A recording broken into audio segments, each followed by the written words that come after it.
Hello, everyone, and welcome to another Space Innovation Talk. I'm your host, Bill Wolf, the president and founder of the Space Force Association, and I'm honored today to be speaking with Colonel Col Felt of AFRL, and specifically the Space Vehicles Directorate at Kirtland Air Force Base. Colonel Felt, thanks so much for being with us today. Well, thank you so much, Bill, for this opportunity. Looking forward to it. Sir, before we get started, I do want to thank our corporate sponsor, Maxar, for hosting this event today, for sponsoring this event today.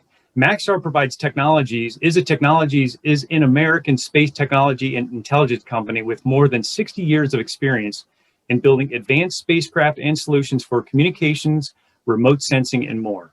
Visit maxar.com to learn more about what Maxar provides to our critical space domain superiority capabilities. Sir, again, thanks so much for being here. Instead of me reading your biography, what I'd like to ask you to do is just provide a brief background, your background and how you ended up in your current position. Sure, happy to do it.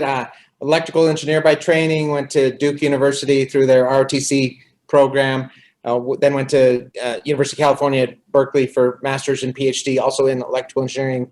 Came on active duty as a development engineer in the Air Force, had what I call the decade of flight testing, where I tested F-16s and airborne laser after going to test flight school as a flight test engineer.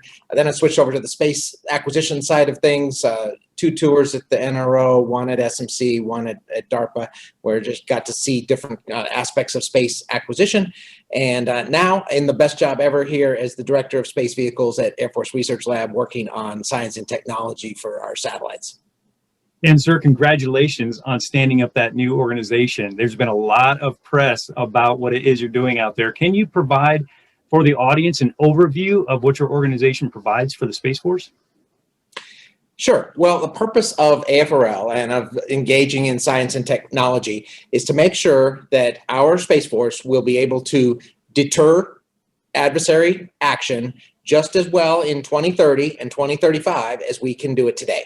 We do a great job today of making sure that we can defend our U.S. interests in space, and that our adversaries think twice before trying to engage with us in any kind of military way, and that is super important. So if we want to continue to do that in the future, we've got to have what we call the big idea pipeline of new ideas that are continually being matured and developed and brought ready for operational use, so that we will always have a technology advantage and a military advantage over our adversaries that'll be able to deter aggression. So that's AFRL's role: keep the big idea pipeline full of new technology that's being matured, being brought ready and into operational use by our warfighters, and that's what we pride ourselves in doing. I have learned a lot from doing this over the past 3 years, and I guess I thought it'd be fun to share sort of 3 things that I did not fully appreciate when I started this science and technology job 3 years ago.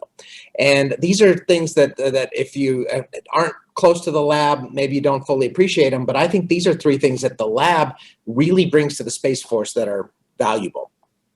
The first is that we have because we needed to have a system to continuously evaluate new ideas. I call it getting in front of the good idea fairy, all right? And that's a little funny way to say it, but obviously every day in this job, people are coming to you with their new ideas, and they want to know if you're interested in their new ideas. And so you have to have some kind of a framework to evaluate those versus the current portfolio of what you're doing. And if they really are good ideas, to aggressively go after them. And if they're not good ideas, to be able to cultivate them and nurture them along and modify them into ways that are going to make them even more useful to the warfighter.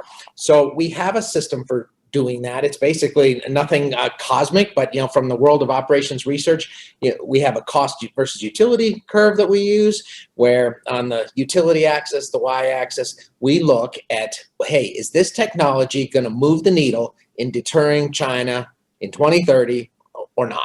And if it's going to move the needle a lot, then that's really high utility for us in the science and technology world. And if it's not going to make much of a difference, then that's kind of low utility. And so from that, as well as the cost of how much it's going to cost to mature and operationalize the capability, you can look at it in a very clear way as to how does this compare to all of the other ideas that are out there. And so that's what we use for our strategic planning, but it's a continuously changing product where people can always be bringing in new ideas and discussing where the dots are on the map and moving them around. I found that that's a really useful construct that I didn't understand or appreciate before I got to AFRL. The second thing that I didn't really understand 3 years ago was how important it is to be agile in what we're doing. And it's kind of tied to what I was talking about, the system there, where if somebody does come up with a new idea, you sure don't want to have to wait for the requirement and the POM process and funding and the contract award. I mean, we can't do that. We will lose every time if we have to go through that cumbersome bureaucracy process. So we have to be agile and understand that we think we know where we want to be in 5 or 10 years, but we also know that that's going to be wrong, and that along the way we need to be able to adapt our approach and our strategy as we have new technology discoveries, as the enemy does things that we didn't expect. So the importance of agility and the value of agility by itself as part of our systems is something that I really did not fully appreciate 3 years ago. Now, President Eisenhower appreciated that in 1950 when he said, plans are worthless, but planning is everything. And I've really come to understand that yes, it's really important to have a process where you go through and you think things through, but the actual plan you come up with, just understand that it's going to need to be revised. So the value of agility, and then just kind of the controlled chaos, I call it, that is good in the science and technology world, that if you were running an actual operational system, you would not want this level of controlled chaos. But out of controlled chaos, you can have good competition of ideas. You can have 3 people working on the same thing, and one of them might come up with a much better solution, and just the power of competition makes everybody better. It's kind of the American way, but it's kind of the opposite of the efficiency that we used to strive for in the Department of Defense. So I really have come to appreciate that you don't want uncontrolled chaos, but a little bit of competition and embracing that mindset helps us be better. And AFRL is a place within the Space Force where we can do that in a controlled way. So we have embraced that, and really the competition of ideas to make sure that the big idea pipeline is filled with the best ideas and the best ideas coming out the other end. Again, something I didn't really appreciate how that whole process works, but it's really kind of neat to see it, and it's great to see the products that are coming out of that. So those are kind of 3 surprises, but I think those, to me anyway, but I think those are 3 valuable things that AFRL brings to the United States Space Force. Sure, that's a perfect overview.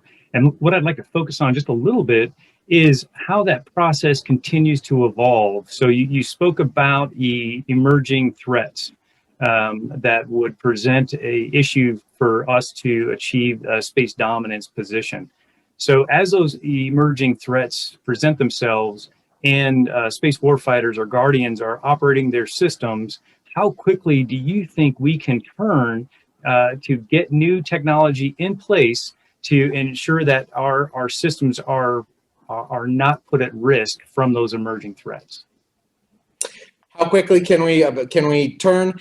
My answer is not fast enough. All right, it is absolutely essential when you have a thinking peer adversary who can act very quickly and has a very strategic vision and a whole of government approach, that we be able to go faster, but also in the right direction, not just faster in any old chaotic direction. And so my answer is not fast enough, but we are working on that every single day to make sure that we can go faster. And so for S&T, the kind of deliberate, risk-averse, bureaucratic process that is the DoD 5000 and the systems that we've been put in place, just that it doesn't work too well against a peer competitor. And that's one thing we've discovered since the National Defense Strategy came out 3 years ago, is that we just can't be encumbered by those processes on the science and technology side. So what should we do instead? And there's a lot of ideas out there. We are experimenting with a lot of those at AFRL. 3 things I guess I would offer for consideration is, first of all, we have had for a long time a requirements pull type of tech needs process. And it's very systematic. We have a triangle between AFRL, the program office, and the users every year where we go through and we look at what the threat's doing, we look at what our current systems can do, we look at what new technologies we need, what improved performance we need to counter them. We have a very good process for doing that every year. And so that requirements pull side of things has been pretty stable for a long time. I will tell you that we have a medium risk approach there. So most of our assessment that we go through every year results in yellow across the board. It's kind of a green, yellow, red system. And most of the tech needs are yellow because we're not doing them as fast as we need to keep up with our competitors. So that's just a choice that the Space Force has made to adopt a medium risk approach in the requirements pull side of things. But we have that good process that's been there for a long time. But I guess one of my recommendations would be that, to also emphasize the tech push side of things. And the tech push side of things is where we are the art of the possible people in AFRL. We pride ourselves in being able to go out there and do horizon scanning of what's going on in universities, what new technologies are emerging in the commercial sector, how might we be able to use those militarily. And some of the best innovations in space over the past 5 years have definitely come from that side of things, not from the evolutionary side of things. And they've come from the commercial sector. We're living in the middle of a space renaissance, the second space age, where there's so much innovation happening in the commercial sector, and they can innovate so much faster than us that we need to be able to partner closely with them to make sure we can use all that commercial innovation in the Space Force. But those are sometimes things that we don't even envision that we need until we have them. They're like the iPhones of the Space Force. Nobody knew they needed an iPhone until they saw one, and then they're like, now I've got to have it. There's lots of those things like that happening in space, especially with the proliferated low Earth orbit constellations that are now becoming ubiquitous with thousands of satellites. I mean, one example there that I think is going to have a really big impact is a program we call XVI, which is Roman numeral for Link 16. That now that we have these Pleo constellations and they're close to the Earth and you can have low latency and lots of bandwidth, it enables things we didn't even think about doing before. But having a Link 16 transponder in space actually provides some tremendous operational advantages because it's a line of sight system. We've got millions of Link 16 terminals out there. They're used by NATO forces and used by soldiers and sailors and airmen and Marines, and having a relay in space as opposed to on an airborne platform is a huge military advantage. But nobody would have thought about it, except that now that you have this technology out there, you can start to envision things that we didn't previously do in space. So that side of things, I think, needs can have a little bit more opportunities now that we have all this commercial experimentation going on. So kind of broadening the aperture of our thinking with respect to what we'd like to do in space so that we can go after some of these big new things that we maybe didn't previously envision but could have the highest operational impact. The second idea that where we're doing some experimentation that is not technical experimentation but more business practice experimentation is just, hey, how do you get the tightest possible coupling in the triangle between the operational user, the program office, and the technology innovator folks? And of course you want that like in the DevSecOps software world, you make that very tight, and that's how you can spiral out new capabilities in days or weeks instead of the months to years that it used to take. I think we've got that mastered now for software, but those same ideas are really powerful across the board in hardware and using commercial systems, and having some more of that I think is really valuable. And the other thing that the Space Force is doing is really trying kind of blurring the lines between the operator, the acquirer, and the technologist, where one person can do those different things within their career, which is kind of going back to the way Benny Schriever did that in the 60s. It was super successful. So the Space Force, with their innovative thinking, has been able to use some of these ideas to help us go faster. So that's kind of the second thing where we're trying to innovate to go faster by blurring those lines and making DevSecOps apply not just to software. And then the last thing I would offer is really getting past some of the bureaucratic requirements that have long been limitations for us, DoD 5000, et cetera. So, the requirements process is through the JROC is very slow and deliver it. All right. Commercial companies don't operate that way, and with good reason. So maybe there's some lessons we can learn there, and we have started to do some experiments where it's your JROC requirement might just be one page of these are the high level systems you need to talk to. Beyond that, you use something else like value stream mapping to figure out how you should do your investing. And value stream mapping goes after, go after the features that are going to provide the biggest bang for the buck for your users right now. And you can really empower the users in the program office and the technologists to pursue that and do it much faster than would be done through the traditional process. So there's some innovation on the requirement side of things, some innovation on the acquisition side of things where, perhaps like we're doing in software now, you don't necessarily have to have a big ACAT 1 program that lasts 15 to 20 years if you can have shorter services type procurements and continuous competition, perhaps like we've talked about a space commodities exchange where, as these goods and services become commoditized, we'd like to just buy them off the commodities exchange, which will both enforce quality and then make sure we get the best price and make the government the best possible customer for partnering with commercial. So I guess just throw those out there as some of the innovative business practices that are also part of experimenting on how to go faster. So we're not going fast enough, but we've got a lot of good ideas and we're doing some experiments to try to go faster. Yes, sir. That covers a lot of information. And I would like to just pull the thread a little bit on that space commodities exchange. DIU has been talking about that for quite some time. Can you talk about the current progress in that discussion and what might be required to actually turn that into a possibility and a potential? Sure. We have been talking about it with that DIU for a long time. We see a lot of benefits in moving towards that direction. It kind of gets you to this continuous competition, but not just driving to the lowest price. The other thing that people don't always appreciate about a commodities exchange is that it enforces the standards. I mean, if you are buying a bushel of wheat, there's a certain amount of contaminants that are allowed to be in there, or you can't sell your stuff on the commodities exchange. That is a super valuable part of it too. That sort of standardization and enforcement of the quality from the industry itself, because it's in their best interest to do it. So I think we are still on the road with SMC, DIU, and AFRL have been pursuing this, like you say, for a couple of years, and we're still on the road to start some experimentation in this regard.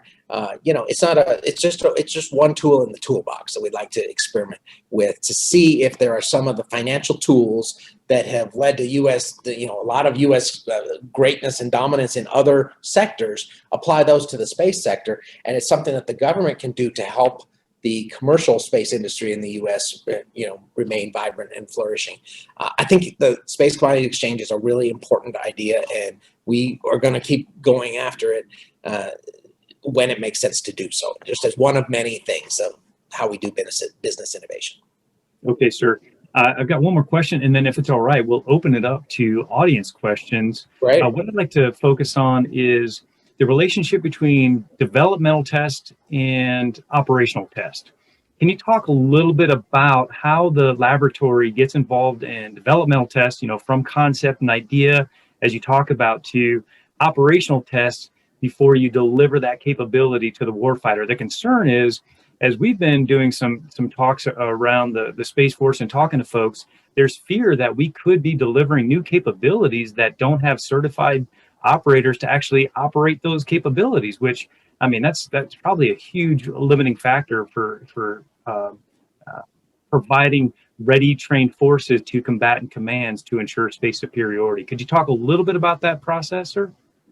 Absolutely. And those three things are all very tightly linked together. So what I can talk about is how we are doing that on our AFRL developmental systems. And I think it's an exciting model for Space Force in general moving forward. But so for developmental testing, AFRL has been involved in that for a long time in terms of providing test facilities and infrastructure that's needed to, for example, measure the radiation tolerance of a particular circuitry or particular satellite components, measuring the vacuum effects, shock vibe tests, things like that. So development test is something that we have supported for a long time. We have CRADAs with lots of private companies that allow them to bring their stuff into our labs.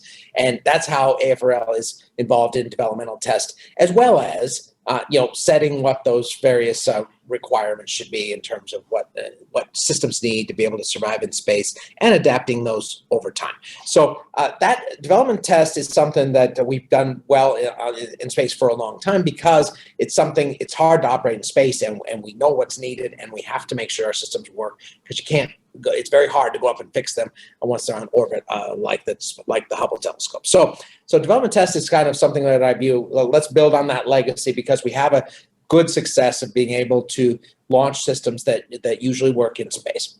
Now, operational test has recently become much more important, because in addition to the natural environment of space, which is already very challenging, now you need to be sure that your space capabilities that you're providing to the joint warfighter are robust enough to be there when the warfighter needs them the most, which is going to be in a conflict situation with a peer competitor where they're going to be trying to deny us the use of those capabilities. So that to be able to ensure that our space capabilities are there when people need them the most, we need to be able to do much more rugged operational testing than we've done before, with thinking adversaries and red teams and those type of things. So we are ramping up lots of ways to do that. A lot of that can and must be done in the digital environment, so we need much better digital engineering tools and much better modeling and simulation tools, and we're doing all of that.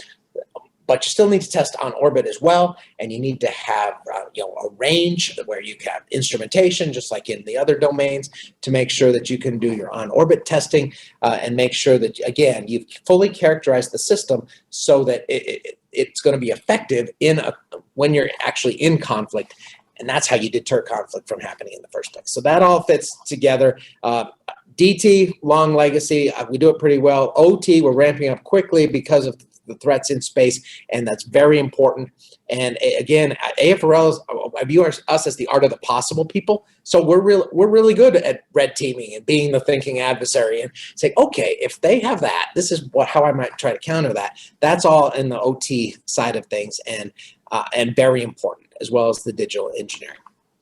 But the thing is, if you are able to do effective OT, and as you execute the AFRL experiments, those are also some of the most important training environments for the operators. And so what we've been doing for at least the last 5 years is coupling with the operators on day one. So even before we launch, when we're just eyeing and building the system, you have the operators involved so they understand how the system's going to work, what its capabilities are. They have an opportunity to influence those as we go forward. If they realize, I don't really need that, instead I need it to be more like this. The earlier you know that, of course, the better off you're going to be. So tight coupling with operators from day one of the program has been one of our hallmarks. And then after you launch, you have an integrated operations team where, yes, AFRL is responsible for the operations, but some of our operators are going to be the operators that are operating the system eventually. And it's an integrated team, executes the program together. We did this very effectively on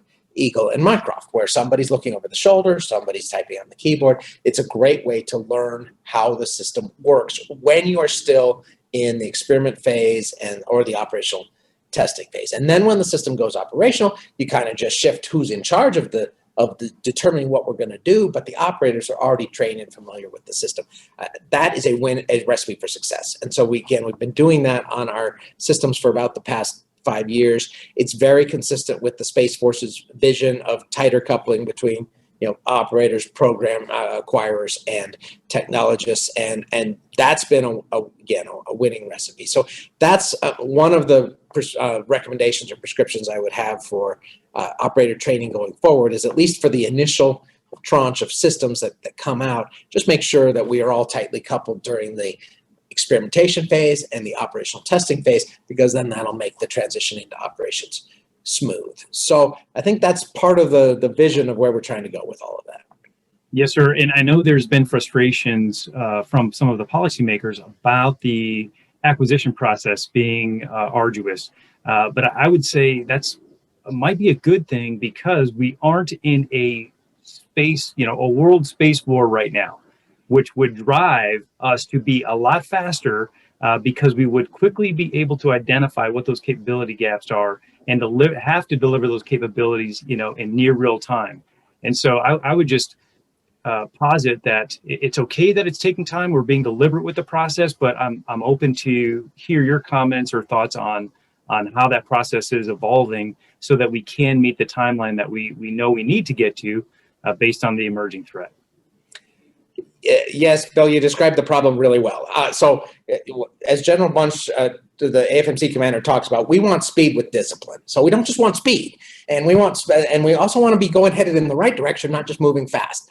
So I think you have to have kind of a nuanced view of how those things balance against each other. Some of the unique challenges of operating in space, we are not a zero risk environment, and we don't want to be, but you have to be careful about what you're doing, because if you launch and have a mishap, it can set you back not just millions of dollars, but years in your development. So we that speed with discipline is the mantra that we pursue. Try to be very deliberate and not take uncalculated risks, but we are happy to take calculated risks when it makes sense and when it's the right thing to do. And no, that isn't just one person's decision to make either. That's the whole, the policy, the operator, the acquirer, the whole team comes together to help make those decisions. And I guess my assessment would be, I think in general, we need to lean a little bit more forward and be willing to take a few more risks to make sure that we can keep up with our adversary.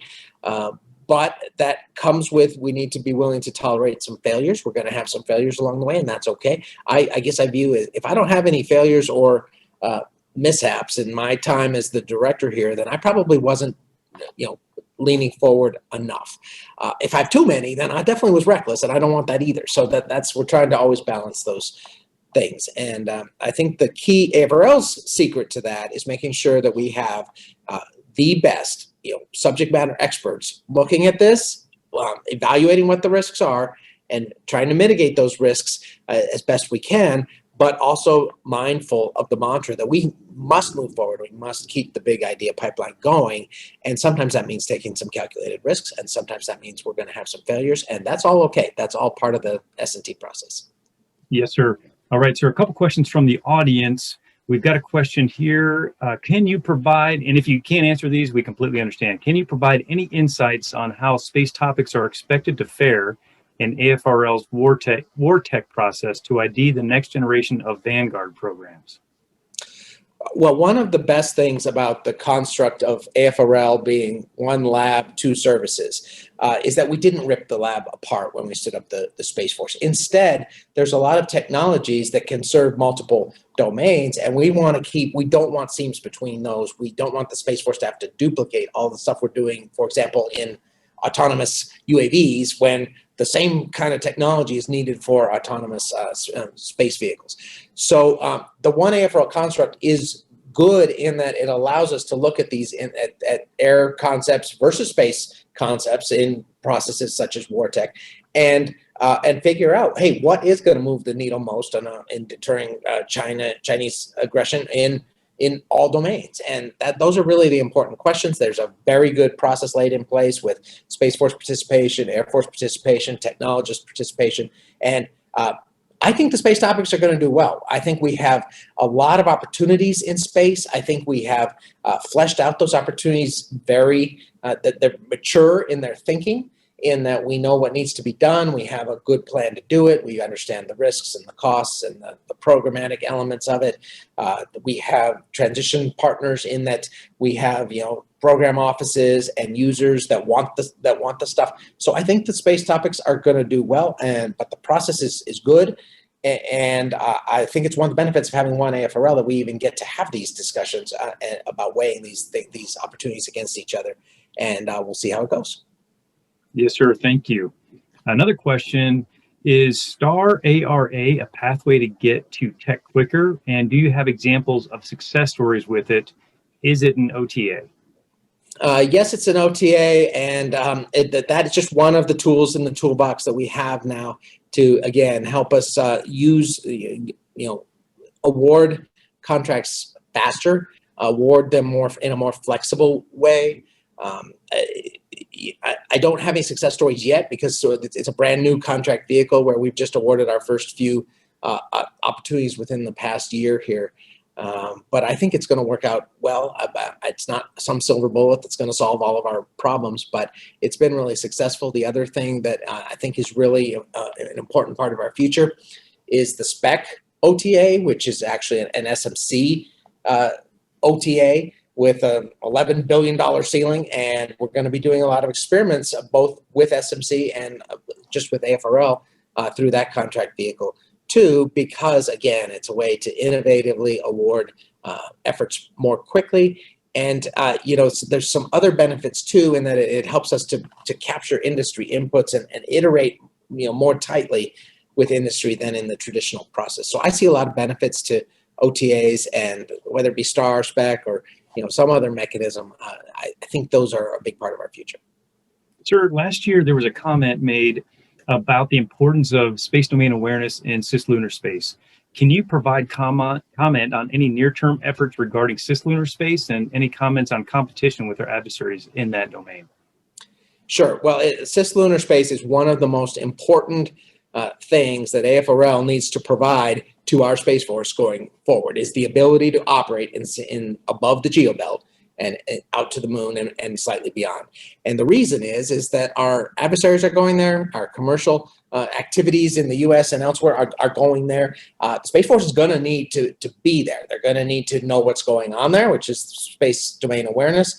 And they're going to need to be able to operate and respond when appropriate, whether that's astronaut rescue or avoiding collisions, debris. There's a whole bunch of reasons that the Space Force is going to need to have space domain awareness in the cislunar area. And I think they're going to need it a lot sooner than they might currently think they're going to need it. And so our job as AFRL is to make sure the technology is ready. Now, the technology is not trivial to operate in that domain. The gravity is different. You got the moon influencing things. It makes orbits not as easy to propagate and determine as when it's only the Earth's gravity that you need to worry about. It's a maneuver-dominated regime where it's much easier to maneuver in terms of how much delta V is required. Still takes a long time because the distances are huge, but it's sort of like the naval warfare rather than aerial warfare in that regard, and that things play out over long periods of time, and you got to think very strategically. So AFRL, we're just trying to make sure that we are working on the technology that Space Force is going to need to operate in that domain while they work on, hey, what is our operational architecture? What do we need to be able to do in this domain? So I think it's one of the most important areas for us to be working in. It's why I selected it as one of our 2 next flight experiments last year. That is the main effort that we are pushing through this WarTech process that we previously talked about as the best way to get after some of the technology needed to operate in that regime. So I think it's super important, but that doesn't mean that we're done in proliferated LEO either. There are all kinds of opportunities in proliferated LEO in all of the traditional orbital regimes as well. But I do think cislunar is a really important growth area for us and for the Space Force. And sir, that brings up that point. I mean, congratulations to Sir Richard Branson and Virgin Galactic on getting into space on Sunday. But to your point, yeah, there's probably going to have to be an infrastructure that we got to think about as tourism in space becomes a lot more prevalent, to go and potentially rescue those folks in that domain. And so the question becomes, when is AFRL going to purchase a Starship or a Virgin Galactic rocket to airplane to get into space? Is that something that's being examined? It was so exciting to see their success on Sunday, and I loved seeing that too. And I can't wait to partner with them and purchase some of those capabilities. And hey, I'm going to commission into the Space Force next Friday. All right, July 23rd. I'm very excited about that. And I volunteered to be the next passenger on Richard Branson's spaceship and go out and explore out there. No, all joking aside, that is a great example of kind of the commercial innovation that's going on, and how the Space Force is gonna need and want to be closely aligned to that, and to play our role to help make that successful. And if you want to know what our role is, what you really have to, you can look at the maritime example. I mean, the U.S. Navy secures the space line, the sea lines of commerce, and that made commerce for the U.S. very successful, and prior to that for the British. So we have a great model in what was done at sea for what the Space Force is going to need to do to enable all of this commercial activity and this commercial commerce as companies start to make money in space through all this commercial activity. So I think if we learn from that, I'm trying to envision all the technology that's needed while trying to inform the art of the possible as the Space Force deliberates what their operational capabilities are going to be. But I love seeing successes like we saw on Sunday. Sir, what is the easiest way for folks in private companies, industry, to get involved in the Good Idea Pipeline? Yeah, super important question.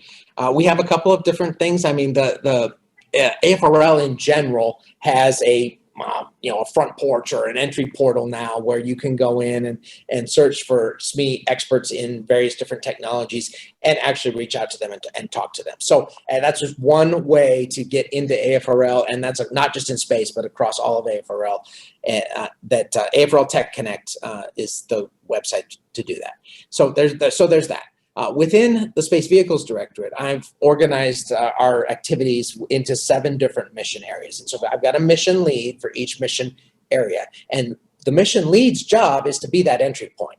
So the mission lead is a good way to evaluate new technologies. If you want to get a dot placed onto my cost versus utility plot, the mission leads are the ones that do that. So there's the mission, there's that. Then we have a lot of tech outreach activities, like, for example, through the Catalyst campus in Colorado Springs, the Q station, and the AFRL New Mexico here in New Mexico, and other places where we do accelerators. We do have events to help startup companies who want to do customer discovery, those type of things. We have a lot of those tech outreach type efforts as well. So those are at least 3 ways that you can get your ideas discussed and considered.